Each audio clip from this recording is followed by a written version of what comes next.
अस्सलाम वालेकुम। आज पाकिस्तान ने एक ऐसा मैच खेला है जो कि कभी हमारा था, फिर कभी श्रीलंका का था, फिर हमारा हुआ, फिर श्रीलंका का हुआ, फिर हमारा हुआ और एंड में हमारा हो गया। इतना अजीब सा मैच खेला है ना आज पाकिस्तान ने। मैंने कल मैच शुरू होने से पहले ये बात कही थी ना, दो टक्कर की टीमें खेलने जा रही हैं, एक ही लेवल की। तो दोनों ने एक ही लेवल के भंड मारे, एक ही जैसी परफॉर्मेंसेस दी और एक ही जैसी केयरलेस मिस्टेक्स करके श्रीलंका ने मैच निकाल दिया और हमने भी ऑलमोस्ट निकाल दिया था। बस एक आधा कोई अच्छा ओवर आया जिसका भी जिक्र करेंगे आगे चल के, जिससे हम मैच जीत गए। बहुत कुछ है यार आज के मैच में बात करने के लिए। डिस्कस करेंगे तो डिस्कस करते ही रहेंगे। बहुत कुछ है आज के मैच में ना डिस्कस करने के लिए। पहले डिस्कस कर लेते हैं ज़रा, स्टार्ट लेते हैं टॉस से। कि टॉस श्रीलंका ने जीता और उसने हमें सर्दी में फील्डिंग के लिए डाल दिया। ये सीरीज आसान नहीं होने वाली, क्योंकि रावलपिंडी में जो टेम्परेचर जा रहा है ना रात में, वो 13-12 तक भी जा रहा है और शायद एक आधा वक्त कोई 11 या 10 पे भी टच हुआ। उस पेस, उस सर्दी में कैचिंग करना, फील्डिंग करना, बॉलिंग करना और ब्रेक लेके दोबारा बॉल करने आना, ये इजी नहीं होता किसी के लिए भी। और प्लस फिर जब सर्दी ज़्यादा होती है तो ड्यू आ जाती है बहुत ज़्यादा, और फिर विकेट में कुछ बचता नहीं है। तो मेरा ख्याल है कि ये सीरीज जो होने जा रही है ना, इस सीरीज का फॉर्मूला आज सेट हो गया है। और वैसे भी यही फॉर्मूला होता है रावलपिंडी में, लेकिन ड्यू ने और पक्का कर दिया उसको, सर्दी ने और ड्यू ने। और वो यही है कि भैया पहले बैटिंग करो, पहले वो जीतो टॉस और बॉलिंग कर लो। पाकिस्तान को आज बॉलिंग में डाला, बैटिंग में डाला उसने, उन्होंने, श्रीलंका ने। और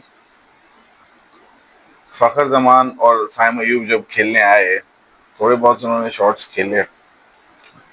साइम अयूब को बहुत अच्छा बॉल पड़ गया और मेरा ख्याल है कि वो इस बॉल को लेग पे फ्लिक कर देता, लेकिन मेरा अंदाजा ये है कि वो रीड नहीं कर सका कि इसका बॉल इतना शार्प अंदर आता है। वो शायद समझ रहा होगा कि सीधा आता होगा या बाहर निकलता होगा बॉल। वो रेडी नहीं था अंदर आने वाले बॉल के लिए, बिल्कुल भी रेडी नहीं था। वरना वो आमतौर पे अंदर वाला लेग फ्लिक तो उसका पेट शॉट है, वो तो बहुत आसानी से खेलता है। लेकिन बहरहाल वो आउट हुआ पहले ही उसमें। 14 रन बनाए, 6 रन बना के 14 बॉलों पे आउट हो गया। और उसके बाद फिर जो दो बंदों ने थोड़ा सा मैच आगे चलाया या मैं ये कहूँ कि मैच खराब कर दिया, वो थे फखर जमान और बाबर आजम।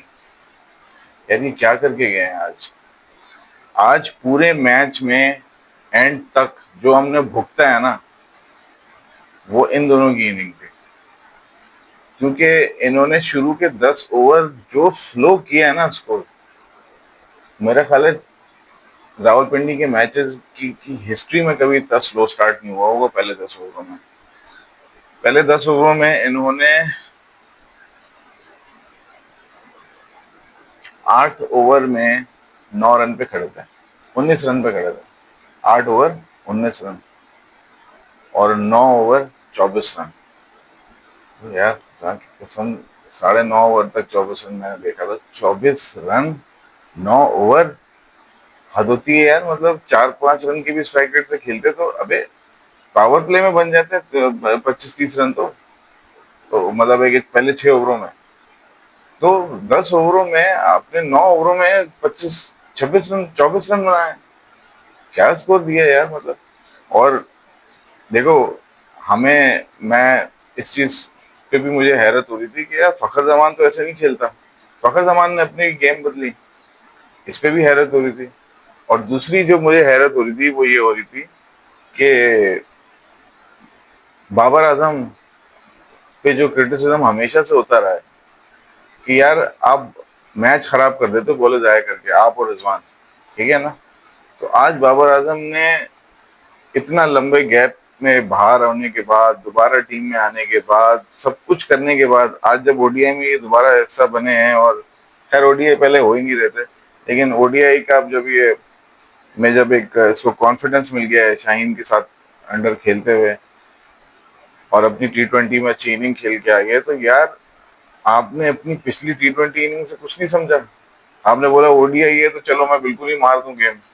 मतलब खुदा की कसम हद होती है यार। 51 बॉलों पे 29 रन, 56 का स्ट्राइक रेट, ये तो टेस्ट में भी नहीं होता रावलपिंडी में। रावलपिंडी में टेस्ट में भी इससे तेज खेला जाता है, और आपने टेस्ट का भी से भी ज्यादा स्लो कर दिया। रावलपिंडी में टेस्ट के अंदर भी 60 से 70 65 का स्ट्राइक रेट बन जाता है भाई मेरे।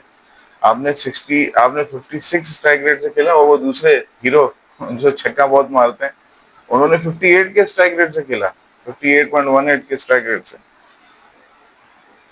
9 ओवरों में 24 रन का जो हमने स्टार्ट लिया है ना, और श्रीलंका ने जैसा स्टार्ट लिया था, बस वही डिफरेंस था जो हम एंड में भुगत रहे थे।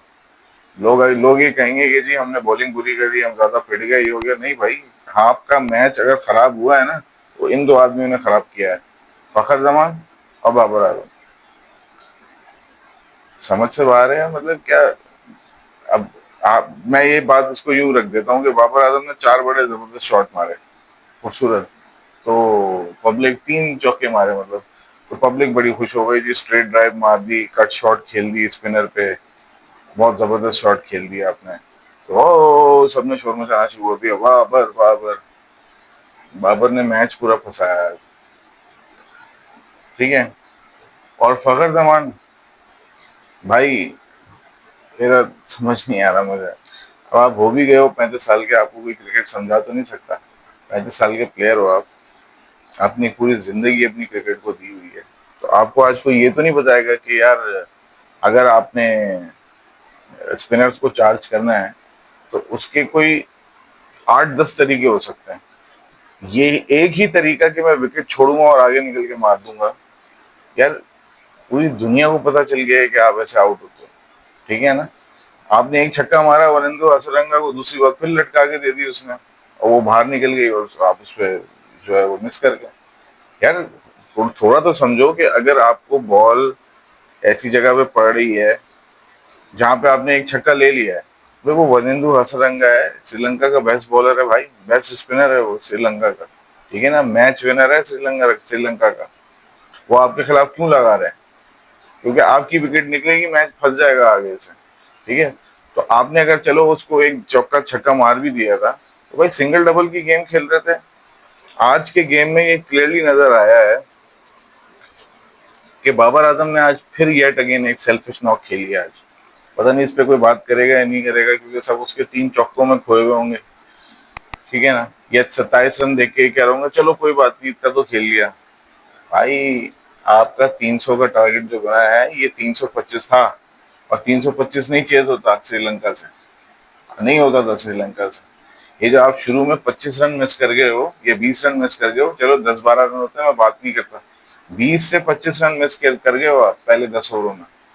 तो ये जो 20 से 25 रन था, यही आपको आगे डेफिसिट पड़ा है। वरना आपके नीचे के बैट्समैन तो देख लो सारे। सलमान अली आगा 120 के स्ट्राइक रेट से खेला है, हुसैन तलत 100 के स्ट्राइक रेट से खेला है, मोहम्मद नवाज 150 के स्ट्राइक रेट से खेला है। उनके टाइम को और ग्राउंड आ गया था क्या? चलो मैं इसको यूं भी ले लेता हूँ कि आधे मैच जो है वो ड्यू आई होगी, शाम के बाद ड्यू आ गई होगी, जिसका बेनिफिट हो रहा होगा सलमान अली आगा को और हुसैन तलत को आधे मैच में। तो फिर भी आधे 50 तो किए हैं उन्होंने रन अ बॉल। 51-52 बॉलों पे दोनों ने 50-50 कर लिए थे। 53 बॉलों पे हसैन तलत ने किए, 52 बॉलों पे सलमान अली आगा ने किए, ठीक है। यार ये क्या हरकत है कि जो है वो 50-51 बॉलें खेल के 24-26 रन कर पे भाई। क्या हो गया? तो 41 बॉलें होती ना, तो भी मैं कहता कि ज्यादा खेलनी। 51 बॉल्स खेल के और 56 का स्ट्राइक रेट, अस्तगफुरुल्लाह। उसके बाद फिर फखर जमान आउट हुआ, विकेट छोड़ के मारे थे। फखर जमान की एक चीज तो पक्की हो गई भाई, वो पूरी दुनिया देख रही होगी, एनालाइज भी कर रही होगी, जैसे मैं बात कर रहा हूँ। मैं तो कम नॉलेज रखता हूँ क्रिकेट की, जो एक्चुअल क्रिकेटर्स हैं या एनालिसिस करने वाले लोग हैं या जो स्टैटिस्टिशियंस होते हैं, वो तो ये बात क्लियरली देख के समझ चुके हैं कि भैया इस बंदे के पास स्पिनर के अलावा कोई अटैक मोड है ही नहीं, सिवाय इसके कि विकेट छोड़ो और मार दो सीधा, और है ही कुछ नहीं आपके पास। इसी तरह आप आउट हुए थे क्या कहते हैं एशिया कप में भी, कि आप हवा में मार रहे थे, बस हवा में घुमाना आता, और कुछ आता ही नहीं है। यार 10 10 12 तरह के, या तो सिंगल डबल कर लोगे या सीधा मार दोगे भाई।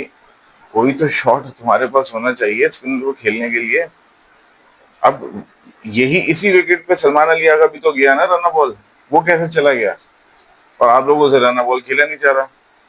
अगर मैं ये मान भी लूं कि चलो पिच थोड़ी सी अगर सपोर्ट नहीं कर रही थी, तो भाई इसका मतलब क्या था? इसका मतलब ये था कि रन बॉल स्कोर चला के थोड़ा सा आगे जाते, और फिर जब ड्यू मिलती तो मारते। तो आप ड्यू तक तो गए नहीं, आपने तो अपनी विकेट गंवा दी। तो मैच असल में जो 20 रन शॉर्ट है ना पूरे मैच में, मैं बता रहा हूँ, समराइज करके कह रहा हूँ, स्टार्ट में लोग ये कहेंगे कि जी हारिस रऊफ ने ज्यादा रन खा लिए, फलाना नसीम ने जो है एक्स्ट्रा ज्यादा दे दिए, सही नसीम का बॉल सही जगह नहीं पड़ा, तो सब बेकार की बातें हैं। असली बात है कि 20 रन पहले के शुरू के हैं, जो बाबर आजम और फखर जमान ने बॉलें खाई हैं, आपको मैच यहाँ से लगा है, ये है असली रीजन। और उसके बाद दूसरा एक और जो रीजन है वो आपकी बॉलिंग है, जो आपने एक्स्ट्रा और वाइड्स दी हैं, उस पर मैं अभी बाद में आऊंगा जब बॉलिंग डिस्कस करेंगे। तो फखर जमान पहले आउट हुआ, फिर उसके बाद बाबर आजम, नहीं उसके बाद फिर रिजवान आया। रिजवान और बाबर आजम खड़े हुए, तो रिजवान पहले आउट हो गया। नहीं भाई, रिजवान, फर्निंदो हसरंगा ने रिजवान को आउट किया, और उसके बाद फिर अंदर आने वाले बॉल पे बाबर आजम को बॉल मार दिया। पहले रिजवान को एलबीडब्ल्यू किया, और अंदर आने वाले बॉल पे बाबर आजम को भी बॉल मार दिया। ठीक है, एक झटके में एकदम से वो 3 आउट करके मैच फंसा दिया उसने। ठीक है, ये बंदा हसरंगा एटलीस्ट 6 बॉलों में से ना 5 बॉलें अंदर करता है। जो मैच निकालना है निकाल के देख लो, जो ओवर निकालना है निकाल के देख लो, T20 का निकाल लो, ODI का निकाल लो, इसकी 6 में से 5 बॉलें जो है वो अंदर होती हैं। जब पूरी दुनिया को ये बात पता चल गई है कि वो अंदर वाली बॉल पे ही विकेट लेता है, 6 में से 5 बॉलें उसकी अंदर आती हैं, तो आप उसको अंदर वाली बॉल पे कैसे आउट हो सकते हो यार? इतनी तो कम से कम कॉमन सेंस होनी चाहिए। मुझे मालूम है कि आप क्या गलती कर सकते हो, और बीच में अंदर बॉल आएगा, उसको खेलना है। तो यार आपको नहीं पता था कि बॉल उसके अंदर आ रहा है? बाबर आजम, जब बॉल अंदर आ रहा है, अबे तो अंदर आने वाले बॉल को तू कवर पे क्यों जा रहा है? सीधा खेल दे, ऑन ड्राइव पे चला जा। तो ये वाला शॉट उसके जहन में इसलिए नहीं था क्योंकि वो बाहर अंदर वाले बॉल के लिए तैयार नहीं था। रिजवान का भी जो बॉल पड़ा है वो एक्सपेक्ट यही कर रहा था, कमेंटेटर भी यही कह रहा था कि वो ये एक्सपेक्ट कर रहा है बॉल बाहर निकल जाए। बॉल बाहर नहीं हुआ, बॉल अंदर हो गया। यार तुम लोग इतने बड़े प्लेयर हो गए हो, हसरंगा को खेल, मेरा ख्याल है कुछ नहीं तो कोई 30 40 मैचेस तो खेल चुके हो गए हसरंगा को, लीग्स मिला के और बाकी सारे मैचेस मिला मिलोगे, कोई 30 40 मैचेस खेले होंगे उसके साथ। ये अभी तक ये नहीं पता कि उसकी 5 में से 6 बॉलें अंदर आती हैं? ये तो किसी किसी किसी भी इंसान से पूछ लो चलते फिरते से, वो बता देगा। ये इतने बड़े प्लेयर हैं, इनको ये नहीं समझ में आ रहा। और यही चीज फखर जमान की भी गलती थी, फखर जमान ने भी यही गलती करी थी। भाई जब आपको पता है उसका बॉल बाहर निकलता है, तो एक बॉल चलो आ गई आपकी, आईज के नीचे आ गई, बिल्कुल आपने उसको मार दिया, जोन में आ गई। दूसरा बॉल जब आपको पता है बाहर निकलता है, तो आप मिड ऑन पे जा रहे हो मारना है, या मतलब लॉन्ग ऑन पे जा रहे हो मारना है। मारने इधर जा रहे हो, बॉल उधर जा रहा है। तो ये तो मैं तो सीधी सीधी ये बात बोलूंगा कि आपने हसरंगा को समझा ही नहीं ना। एक बॉलर अंदर बॉल करता है राइट हैंडर को, लेफ्ट हैंडर को बाहर निकलती है, और तीनों हमारे प्रीमियर बैट्समैन जो है वो उसकी पेट बॉल पे आउट हो गए, जो कि पता ही है वो करेगा। कुछ स्पेशल नहीं किया था उसने, उसने वो बॉल की थी जो वो करता है। आप मिस कर गए उसको, पता नहीं क्या रीड कर रहे थे, कैसे रीड कर रहे थे। भाई ये मेरे तो ये बात सच में समझ में आती है, जो बैक फुट पे जाके पैड पे खाते हैं ना यार, ये मेरी समझ नहीं आया कि ये शॉट कभी आगे निकल के मार दो, चढ़ के सिंगल ले लो, जो भी कर लो, ये पीछे जाके जो खेलते हैं ना यार, ये मेरे आज तक समझ में नहीं आया, क्योंकि इसमें तो रिव्यू का भी मौका नहीं बचता, पक्का एलबीडब्ल्यू होता है हमेशा। खैर बहरहाल ये आउट हुए, उसके बाद तो सलमान अली आगा आया और हुसैन तलत आया।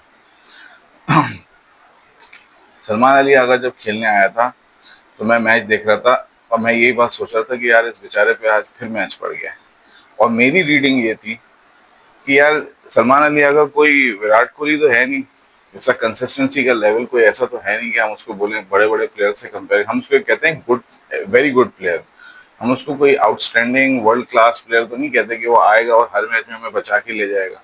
चलो एक दो दफा कर भी दिया, तो मेरी रीडिंग आज ये थी यार आज ये शायद नहीं बचा पाएगा हमें, आज ये जल्दी आउट होगा, क्योंकि हर प्लेयर का जो अच्छे या एक या दो तीन मैचेस खेल जाता है तो उसका एक फेलियर ड्यू होता है। तो मेरे जहन में ये था कि शायद ये इसका फेलियर का दिन आज आ सकता है, क्योंकि ये पिछली इनिंग्स बहुत अच्छी खेल के आया है। मेरे जहन में ये चल रहा था, लेकिन भैया आज तो उसने अपनी करियर की शायद बेस्ट नॉक खेल दी। 105 रन बनाए, 87 बॉल्स खेली, 120 रन।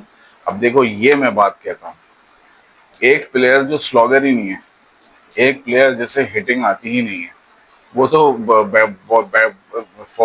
बॉलर के पेस को यूज करके मारता है, स्पिनर की बॉल पे बना के मारता है, और बॉलर का पेस यूज करता, फास्ट बॉलर का पेस यूज करता है। वो कभी भी थ्रू द लाइन सीधा तेज बॉल पे तेज सीधा शॉट नहीं मारेगा। वो हमेशा अगर ऑफ पे तेज बॉल आता है, ऑफ पे कवर पे मार देगा, लेग पे आएगा तो लेग पे मार देगा, ठीक है ना। मैंने कभी नहीं देखा कि सलमान अली आगा तेज बॉल पे सीधा तेज मार रहा हो छक्का, मैंने कभी भी नहीं देखा।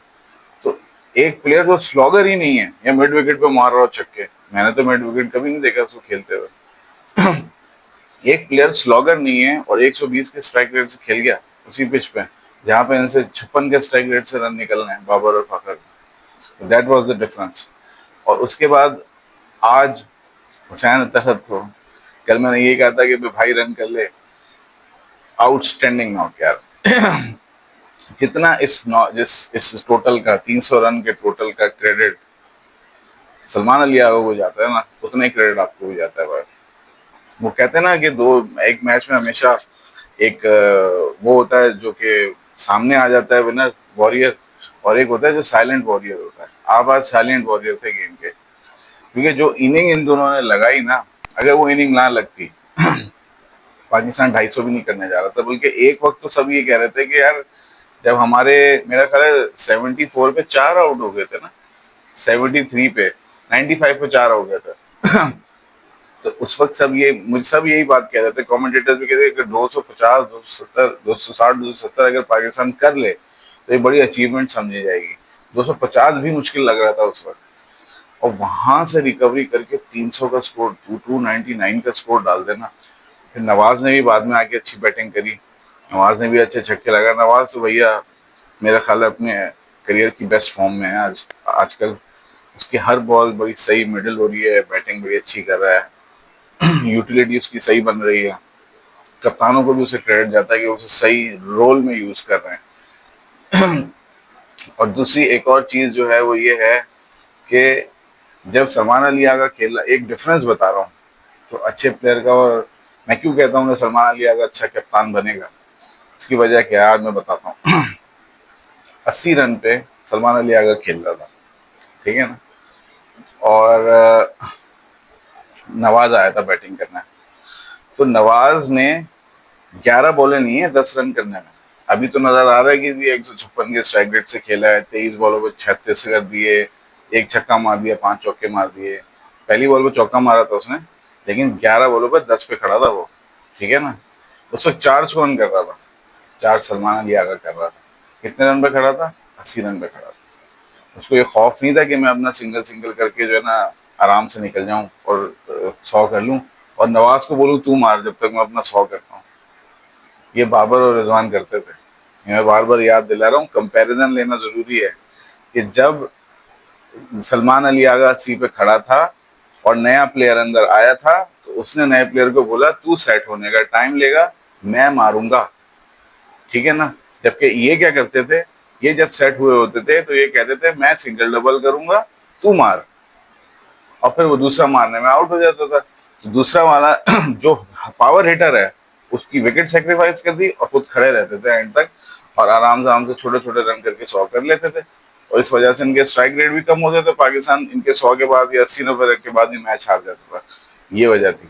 आज सलमान अली आगा ने एक टीम मैन होने का, और मेरे नजदीक एक फ्यूचर लीडर है पाकिस्तान की कैप्टनसी के डिपार्टमेंट में। T20 का बनता है नहीं बनता मुझे नहीं पता, लेकिन वो जो कैप्टनसी के कीड़े होते हैं ना, वो इसके अंदर मौजूद हैं। ये टीम का सोच के चलने वाला प्लेयर है, जैसे हमारा यूनुस खान सोचता था। उसका 100 हो रहा होता था, नहीं हो रहा था, वो कहता था टीम 100 की खैर है, टीम का देखो क्या करना है। ये यूनुस खान के बारे में मशहूर था। आज मैंने वो चीज सलमान अली आगा में देखी। 80 रन के बाद वो स्लो नहीं हुआ, वो और तेज हो गया। उसने ये नहीं, और नवाज 11 रन पे 10 पे खड़ा था, 11 बॉलों पे 10 रन पे खड़ा था। वो उसको उसने बोला भाई तू 10 बॉलें ले, सेट हो जा, मैं मारता हूँ, 10 बॉलों के बाद तू स्ट्राइक करेगा। फिर उसने मारा। तो आप देखो कितने विदाउट लूजिंग विकेट्स हम कितने अच्छे के स्कोर के ऊपर खड़े हुए हैं। और ये ही एक हक है बैट्समैन का कि वो जब 80 रन पे खड़ा हुआ है, भाई तू सेट बैट्समैन है, तो चार्ज तो तू करेगा ना। नए प्लेयर ने से आने वाले से थोड़ी कहेगा कि भाई तू चार्ज कर ले, वो तो अभी अभी आया है। लेकिन हमारे यहाँ उल्टा होता था, हमारे यहाँ जो 40 50 60 पे 70 पे खड़ा होता था वो कहता था मैं तो आराम से जाऊंगा, तू मार। अब नया प्लेयर आया, उसको कह रहा तू मार, तो वो भी आउट हो जाता था।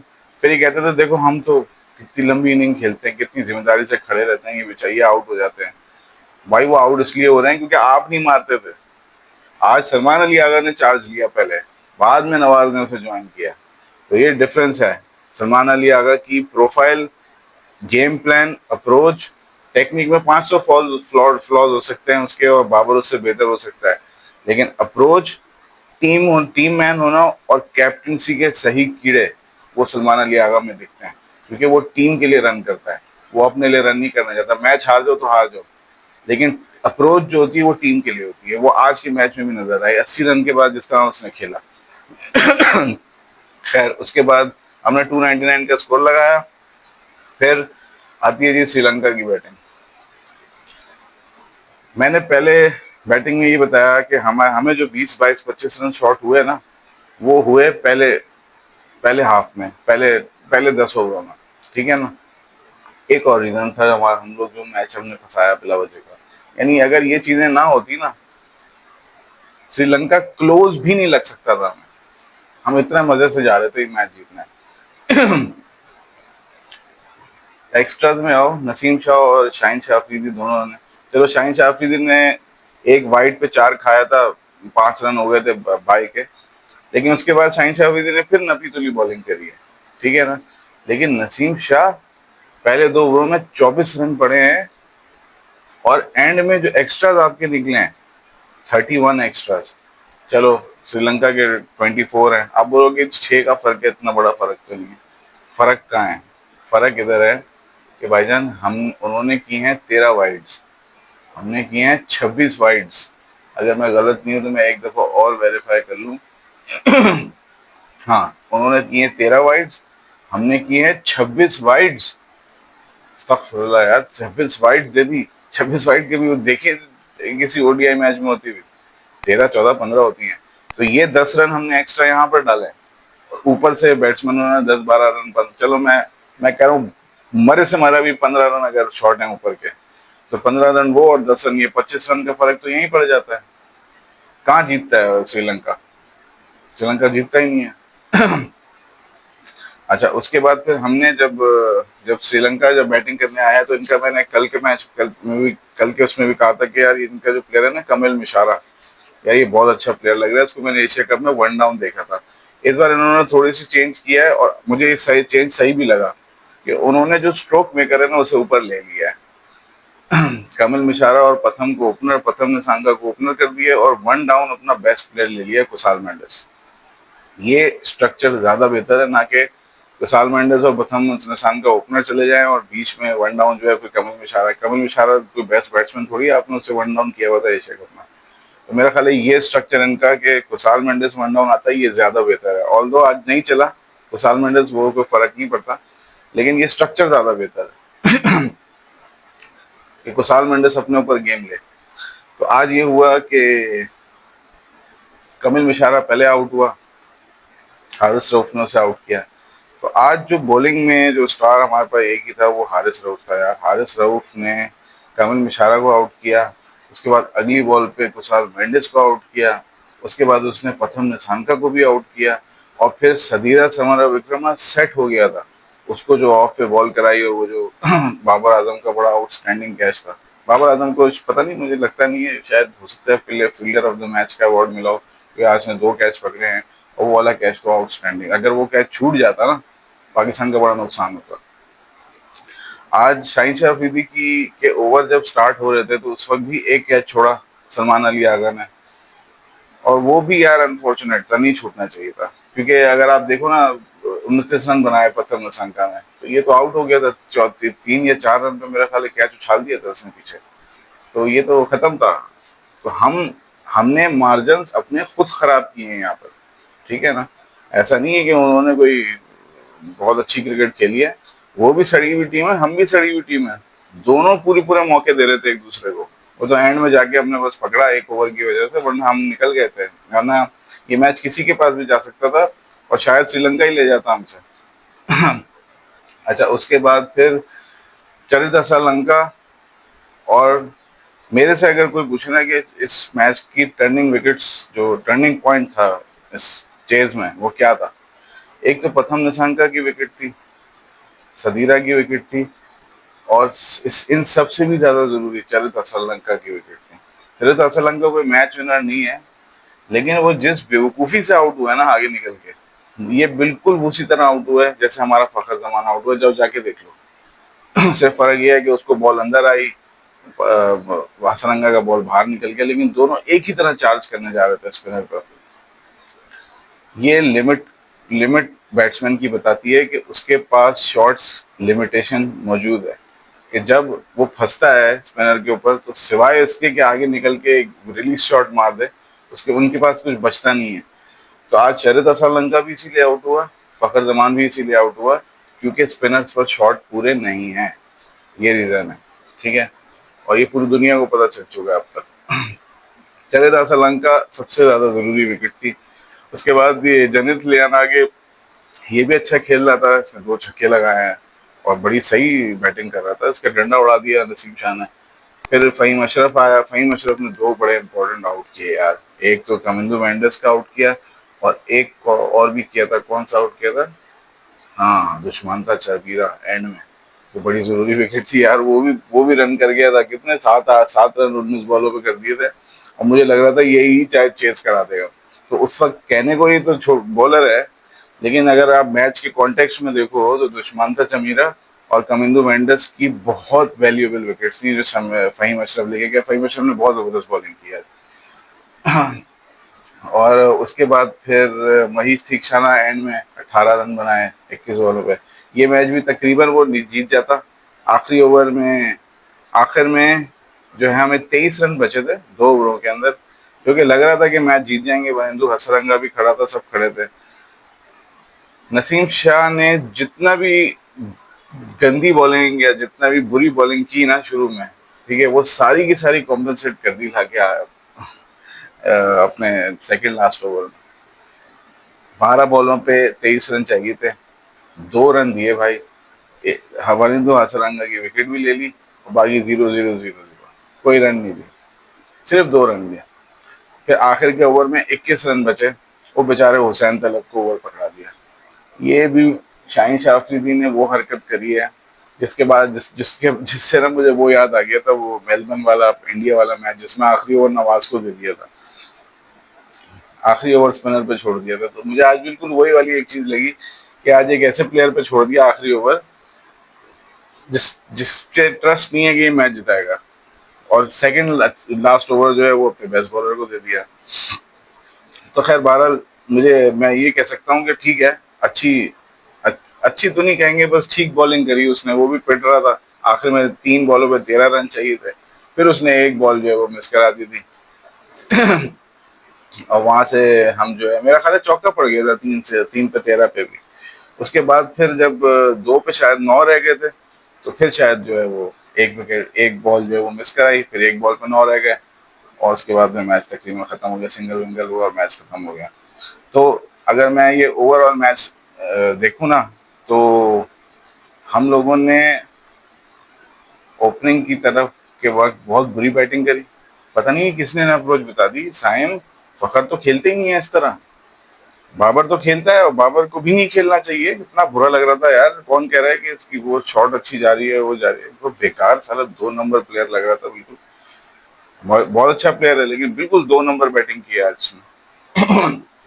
और साइम फखर तो ऐसे खेलते ही नहीं है, साइम आउट हो गया ठीक है, फखर ऐसे खेल रहा था, ये भी बात समझ नहीं आई मेरी। ठीक है, बॉल थोड़ी सी मूव कर रही होगी, मॉइस्चर होगा, सब कुछ होगा, मैं मान रहा हूँ, लेकिन फिर भी भाई इतना स्लो, 9 ओवरों में 24, हद हो गई है। मतलब इतना स्लो तो नहीं होता। 9 ओवर में 40 कर लेते, चलो 9 ओवर में 35 कर लेते, 10 रन ऊपर कर लेते, 10 रन ऊपर में मैच बाहर था। तो इतना स्लो थोड़ी करते हैं। उनका स्टार्ट इतना तेज हुआ, 10 रन पर ओवर से स्टार्ट लिया था उन्होंने, पहले 4-5 ओवरों में 50 पे खड़े थे वो। हम वो खराब बॉलिंग किए चले जा रहे थे, वो मारे जा रहे थे। हमें 10 रन पर ओवर पड़ रहा है पहले 5 ओवरों में, और यहाँ 9 ओवरों में जो है वो 19 रन पे खड़े हुए, 24 रन पे खड़े हुए, 8 ओवर में 19 रन पे खड़े हुए। तो आप मैच असल में हारे वहीं से हो। ठीक है, एक चीज और है समझने की कि अगर मैं गलत नहीं हूं तो शायद नवाज ने बॉल किया था या शायद साइम ने बॉल किया था। मेरा ख्याल है नवाज ने बॉल किया था, जो शरद श्रीलंका ने बल्ला घुमाया था और फखर जमान ने कैच छोड़ दिया था। तो आप उसके बाद देखो तो शरद श्रीलंका ने भी 32 रन का स्कोर डाला। अब 32 रन अगर एक डाले हैं बंदा, मुझे एग्जैक्टली याद नहीं कितने रन पे कैच उछाला था उसने, लेकिन मेरा जहां तक अंदाजा है तो शायद यहाँ पे भी हमें 10-15 रन ऊपर कर गया वो कैच थ्रो करने के बाद। और बहुत ही केयरलेस बैटिंग कर रहा था यार, पता नहीं कैसी। कहते हैं जी बड़ा अच्छा मिडिल ऑर्डर के प्लेयर है, पर ये शॉट्स की बड़ी लिमिटेशन है भाई इसके पास। इससे बहुत बेहतर सदीरस हमारा विक्रम लगा, और उसका मैंने कल भी कहा था, ये मैच को लेके चलता है, ये मैच को ग्रिप में लेके चलता है। वो तो बॉल अच्छा पड़ गया, उसको बाहर निकल के आउट हो गया, वरना शायद यही मैच हमें लगा देता आज। तो बहरहाल ओवरऑल अच्छा मैच हुआ। दोनों टीमों ने बहुत केयरलेस गलतियां की हैं। वनिंदु हसरंगा भी के पॉइंट ऑफ व्यू से भी, अगर श्रीलंका के पॉइंट ऑफ व्यू से भी देखो तो वनिंदु हसरंगा तकरीबन मैच तो बना ही गया था, ले ही गया था मैच, उसके बाद एंड में आउट हुआ वो। तो हाँ, बहरहाल अब यही कह सकते हैं कि यार दो ठक्कर की टीमों का मैच है, और दोनों जो है वो केयरलेस नंबर 1 है। बस जो ज्यादा केयरलेस होगा वो मैच दे देगा, यही यही बोला जा सकता है। तो खैर, ओवरऑल अच्छा मैच हुआ। सलमान अली आगा जो है वो आपका मैन ऑफ द मैच बना। और सलमान अली आगा के बारे में ये बात कहनी पड़ेगी कि भाई, अगर अगर आप बोलो ना पाकिस्तान का बेस्ट बैटर कौन है, तो पाकिस्तान का बेस्ट बैटर अभी अभी कल की बात नहीं, मैं नहीं कर रहा, पिछले 3 महीने की बात कर रहा हूँ, तो आपका बेस्ट बैटर सलमान अली आगा है। ठीक है, बाबर आजम नहीं है, रिजवान नहीं है। रिजवान भी बिट्स एंड पीसेस में रन कर रहा है, बाबर भी बिट्स एंड पीसेस में रन कर रहा है, फखर भी बिट्स एंड पीसेस में रन कर रहा है, साइम भी यही कर रहा है। लेकिन जो एक प्लेयर जो आपको बहुत ज्यादा कंसिस्टेंसी दे रहा है, जो सच बात है मैं उससे एक्सपेक्ट भी नहीं कर रहा था, लेकिन वो दे रहा है, वो है सलमान अली आगा। अगर अभी मेरे से कोई पूछे कि 3-4 महीने में आपका बेस्ट बैटर कौन है, ओडीआई की बात कर रहा हूँ, भाई सलमान अली आगा है, विदाउट एनी डाउट। ठीक है, और आज हुसैन तलत, वेल डन यार। मैं आपसे यही एक्सपेक्ट करता हूँ कि आप अपनी जगह मत छोड़ो। ठीक है ना, अगर अल्लाह मौके दे रहा है तो यार उन मौक़ों का फुल यूज करो। मैं कसम से इस हक में हूँ कि यार ये जगह नहीं जानी चाहिए, डोमेस्टिक के प्लेयर की जगह नहीं जानी चाहिए टीम के अंदर। वो बताए कि मैं क्यों टीम में हूँ और मैं क्यों जरूरी हूँ। ठीक है ना, ठीक है आपने एक्सेलरेशन के वक्त आप फेल हो गए, ठीक है कोई बात नहीं, नीचे से आगे एक्सेलरेशन होगी, लेकिन जो जॉब करनी थी आपने, जॉब वेल डन। ये इनिंग उतनी ही क्रूशल है जितनी क्रूशल सलमान अली आगा की 105 की इनिंग है। दोनों की मैं अगर बोलो ना कि वैल्यू के हिसाब से वेटेज देनी है, दोनों को इक्वल विकेट वेटेज जाती है, क्योंकि एक विकेट और गिरती तो पाकिस्तान के बाद पीछे फिर वो वाले बंदे नहीं थे कि जो मैच बना के लेके चलते, फिर वो हाइटिंग वाले लोग आ जाते, वो उनसे ये मैच 270 280 पे रुकना था। लेकिन हुसैन तलत की वजह से हम 300 पे पहुंचे। तो वेल डन यार, जबरदस्त, आज आपने मेरा दिल खुश कर दिया। और भाई अब ऐसे ही खेलना, ये नहीं है कि 5 पहले श्रीलंका का मैच खेल लिया अच्छा T20, उसके बाद 5 मैच फ्लॉप हो गए, फिर एक अच्छी इनिंग खेल दी, फिर 5 मैच फ्लॉप हो गए, ये नहीं करो भाई। अब जरा कंसिस्टेंट होना शुरू करो। ठीक है ना, लंबे रन नहीं हो पा रहे तो 20 25 30 रन स्टे करो, लंबा लेके जाओ, खेल लो यार, 30 35 बॉल है, लंबा लेके जाओ, जब सेट हो जाओ फिर स्ट्राइक करो फिर हाथ खोलो, लेकिन अपनी बारी पूरी लो। ऊपर से प्लेयर फेल हो रहे हैं, आपके पास तो अपॉर्चुनिटी है, इस अपॉर्चुनिटी को वेस्ट नहीं करना भाई। Well done for today. तो आज की तो है वो, आज का मैच यही है। इसके बाद फिर जो हमारा अगला मैच है वो परसों है। जैसे आज 12 है तो मेरा ख्याल है 13 को मैच होगा 13 को हमारा मैच है। अच्छा, 14 को जो है वो इंडिया का भी टेस्ट मैच शुरू हो रहा है साउथ अफ्रीका से। तो वो भी एक इंटरेस्टिंग चीज़ है। 2 टेस्ट मैचेस हैं, उसके बाद फिर ओडीआई है, फिर T20 वगैरह है। वही लंबी सीरीज है उनकी। जैसे हमारे साथ हुई है वैसे ही है तकरीबन। तो हमारे साथ तो बैक टू बैक क्रिकेट है, बहुत ज़्यादा मज़ेदार, मज़ा आएगा। और एक न्यूजीलैंड वाला भी जो मैच है, वो भी जो है वो उसी दिन पड़ेगा जिस दिन पाकिस्तान का अगला ओडीआई होगा। रावलपिंडी में ही सारे मैच हैं। और रावलपिंडी में बाय द वे एक वक्त जो है वो टेम्परेचर बहुत नीचे गिर गया था। रात में बॉलिंग बहुत मुश्किल हो गई थी। 300 बहुत अच्छा टोटल था, ठीक है, लेकिन हम लोगों ने कैचेस छोड़े हैं। 2 कैच तो सीधे सीधे, एक तो सलमान अली आगा ने ये वाला कैच छोड़ा स्लिप के अंदर, और एक फखर जमान ने चले तो श्रीलंका का कैच छोड़ा। ये कैचेस पकड़ लेते तो ये मैच इतना आगे जाने का नहीं था। बहुत बहुत पहले ही हमने इनको घेर लिया होता। लेकिन क्योंकि मैंने कहा ना, दोनों एक ही लेवल की टीम है, वो भी उतनी ही गलतियां करते हैं, हम भी उतनी ही गलतियां करते हैं। बस जो ज्यादा गलतियां करता है वो हार जाता है, और जो कम करता है वो जीत जाता है। दोनों में कंपटीशन इसका होता है कि कौन कम गलतियां करेगा। लेकिन ये बात तय है कि गलतियां दोनों करते हैं। तो क्योंकि एक ही टेर की टीम है ना। तो भारत, खैर आज का मैच अच्छा हुआ।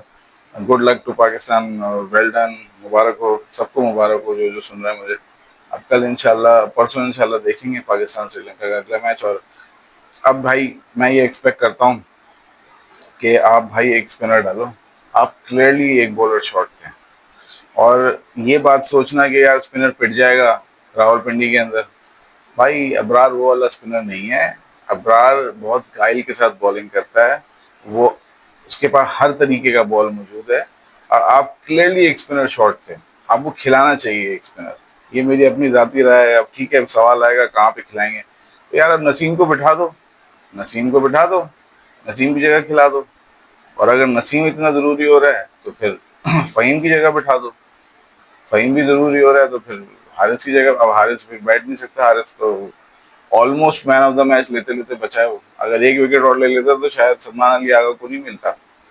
खैर बहरहाल, मेरा अपने मशवरा है भाई, एक स्पिनर तो खिलाओ। मैंने कहा था यार फैसल अकरम को डाल दो पहले मैच में, क्या था, हार ही जाते हैं ना ज़्यादा से ज़्यादा। अभी तो 2 मैच और पड़े थे। खैर, गुड स्टार्ट फॉर पाकिस्तान। अच्छा हुआ कि हमने 1-0 से सीरीज को शुरू किया है। और अब ये कि अगला मैच जो है जीत के सीरीज रैप अप करो यार।